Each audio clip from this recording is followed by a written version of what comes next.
I certainly think that asking yourself questions like, if money was no object, what would I do with my time?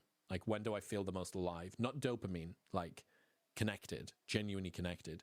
One good frame that George Mack has is a dopamine George and serotonin George, and there's cortisol George as well.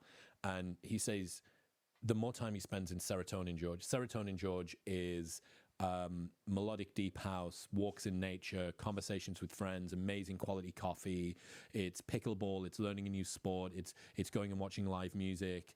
It's all those things, right? It's love, it's affection, it's connection, it's ringing your mum and telling you like something cool that happened in your day. It's that.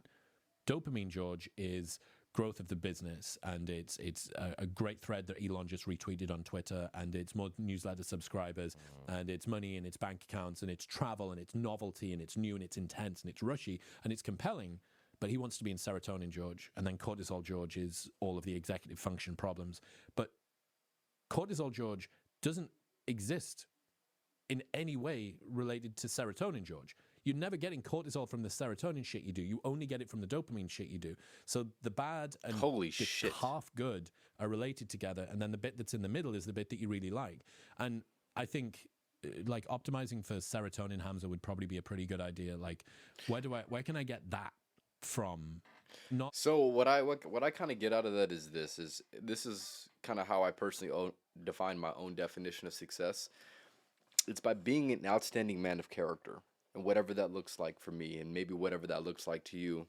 But just being an outstanding character. Maybe this is doing your work, being a disciplined person. Maybe this is going to look like leading your family. Maybe this is going to look like taking care of your loved ones. Maybe this is going to look like helping somebody develop their skills. Maybe it could look like a variety of different things. For me personally, like I said, it really is just being a man of character. Doing the things that I set out to do.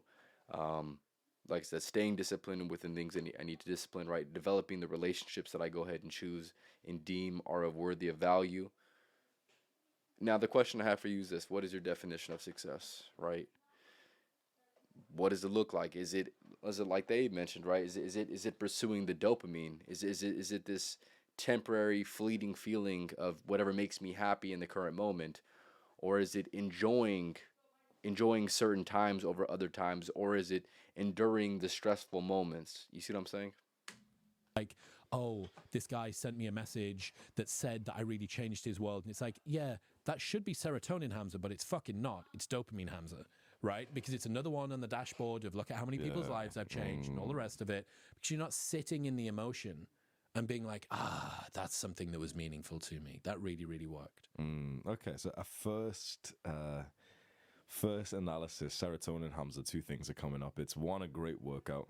Like when you're hitting PR after PR, it's not even about the dopamine. It's just like, it feels awesome that you've worked hard and you're seeing the progress of your efforts, especially if it doesn't feel random. You know, those random moments when like you haven't had good sleep, you had shit diet, you still hit a PR. It's like, what the fuck is this? It's like, it's when you've actually really worked hard on it. You've been nailing the sleep, nailing the diet. Then you come in, you hit a PR, feels awesome, especially when you're coupling that with friends. That leads to the second point, which is like, not just the deep conversations, but I feel like, for me, I really like the goofy ones. I like when I giggle. It's like, you know, I've got to do the alpha male thing, but like, I like giggling, bro. I like telling funny jokes and just laughing at my own jokes and everything. They're the two I can think of right now, which bring the realest part of me out. Mm-hmm. Yeah, for me, it's going for dinner with people that are coming through town, like showing them a really cool restaurant that they've not been to before, and then going for a walk afterward. And, you know, you're digesting your food and you're maybe playing with ideas. And this is interesting. The other one for me is pickleball. Like, I just lose myself in this, basically in tennis, you know, in this sort of racquetball-y sport.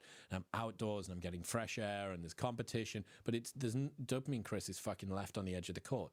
Like, I'm not doing it. Actually, this is a lie. I was playing with a girl a couple of weeks ago, and she said, it was 2-2, best of 5, and we're walking back to the baseline before we're about to start the next game, and I'm like just fully in the competitive, like hyper masculine thing, and I'm like, right, okay, so that girl, the chick on the other team, like her backhand's really, really poor, so if we can look to push it across there, and we need to, like, when we're driving, we need to be up to the net a little bit quicker, so both of us are a little bit slow on that. And I really like the thing, but she's like, hey, yeah, and let's not forget to have fun. And I was like, Yeah, that too. I've just totally forgotten it. So we get captured even in our most like serotonin moments. We get captured by the dopamine side.